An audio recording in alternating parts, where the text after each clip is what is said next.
Hi everyone, welcome back to my channel. I'm Hammi and today I'll be closing out my budget for the month of July.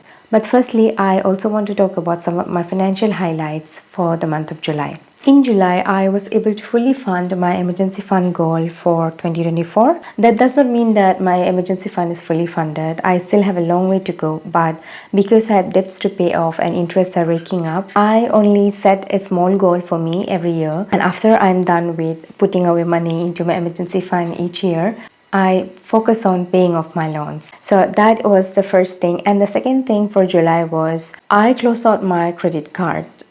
Last year in July, I applied for a credit card that was in State Bank of India. I did that just because I wanted to taste the waters. I wanted to see if it was going to come handy for me or not. I've heard about a lot of returns that you get, like the perks that you have.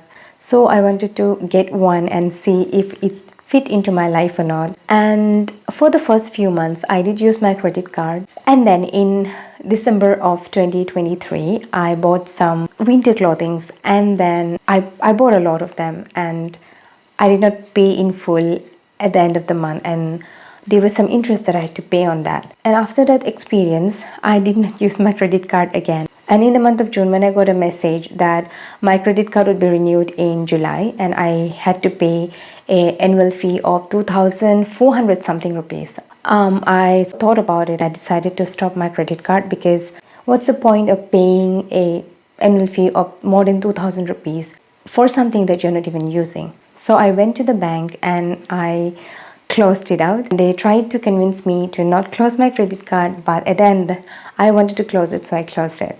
So these are the two highlights for the month of July. So now let us look at the numbers.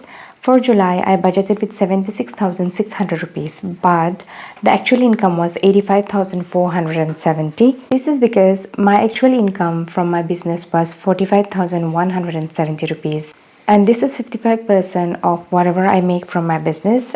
Now, when I come to the budget breakdown, there are some categories where whatever amount that I had budgeted was what I actually put into it.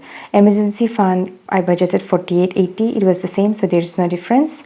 SIP also, it was 2100. Provident fund is 680. Life insurance is 2460. Savings fund, I did put 1000. Room rent also, I put 4500. These are basically fixed expenses. EMI was 13,615 for the month. LIC loan, I put 6,415. And for my subscription, I put 1,800. And then into my hair category, I did put 1,400. So these are categories where I did put whatever I had budgeted for. But when it comes to my ration, petrol, food and groceries and my spending category, there is a difference between what I budgeted and what the actual expense was. So for my ration category, I budgeted with 3,000 rupees. But the actual expenditure was 4,513 rupees. So the difference was 1,513. This will be negative because this is more than what I budgeted. And then for petrol category, I budgeted 3,000 rupees. And this is one of those months where I went over budget in my petrol category. I usually never go over budget in my petrol category. I usually budget 3,000 or 3,200 for my petrol category. And then I end up spending 2,700 or 2,800 in it.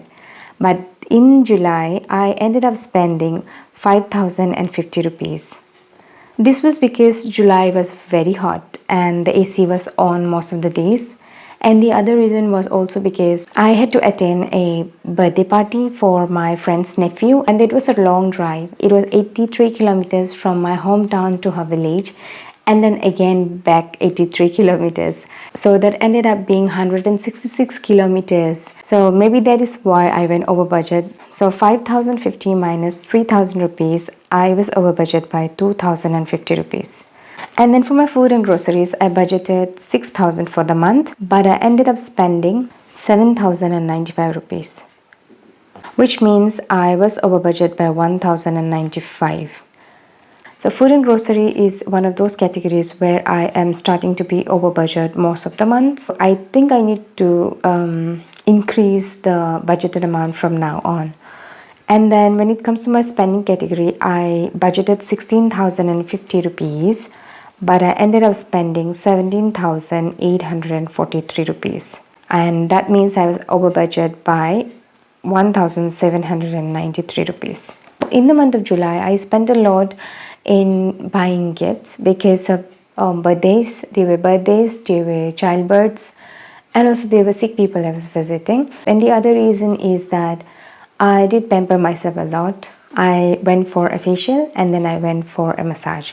So I feel like these are the two categories where I spent a lot in July. Now coming to my recurring categories, I call it recurring because I carry over the amount. This can also be called as my sinking funds. I budgeted 2500 and I did allocate 2500 into it. So there is no difference. And here is the beginning balance of, because these are recurring deposit, I carry over whatever is remaining from the previous month.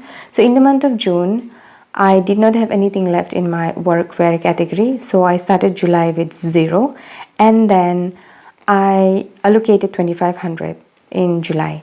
Out of that, I spent 2019 rupees in my workwear category and that left me with 481 rupees balance, and this 481 I carried to August. In my car maintenance category, I started the month with 1800. This was what I carried over from the month of June, and then I allocated 1200 into it. Out of that, I spent 20 rupees, and this was to get my tires checked. So the difference will be, I'll get my calculator.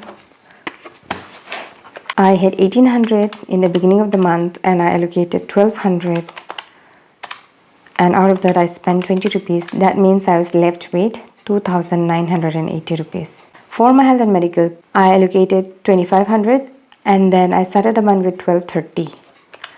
And I ended up spending 670. This was for Thyronorm, that's my thyroid medicine, that cost 170. And then I have also started calcium supplements, and that cost me 500 for a month's worth of calcium tablets, and that's a total of 670. 1230 plus 2500 was what I allocated.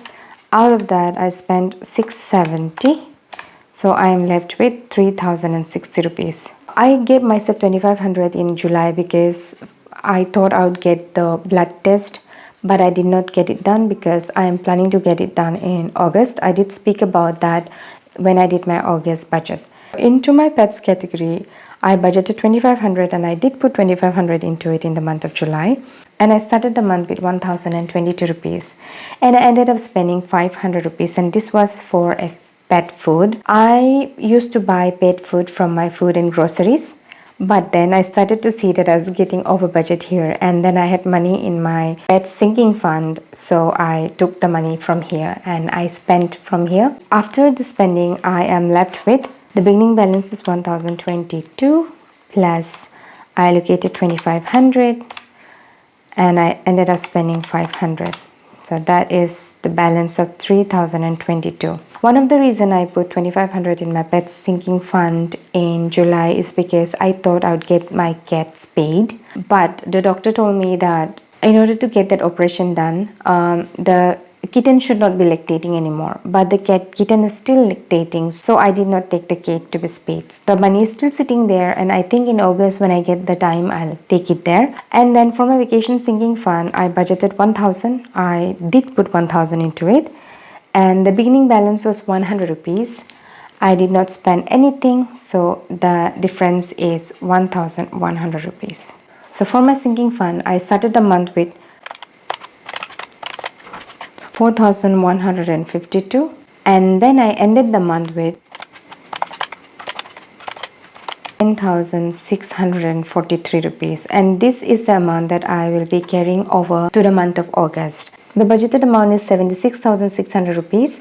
The actual income was 85,470, and the amount that I ended up spending will be the total of all this. So the amount that I spent in August was 83,051 rupees. That I can write it here, 83,051. So the difference will be 83,051 rupees minus 85,470 will be 2,419 rupees is the difference that I have. This 2,419 rupees, I have kept it in my checking account as buffer because I have ran out of buffer. So this is all I have for today, and this was my budget closeout for July. I hope to see you soon in my next video. Until then, take care and bye bye.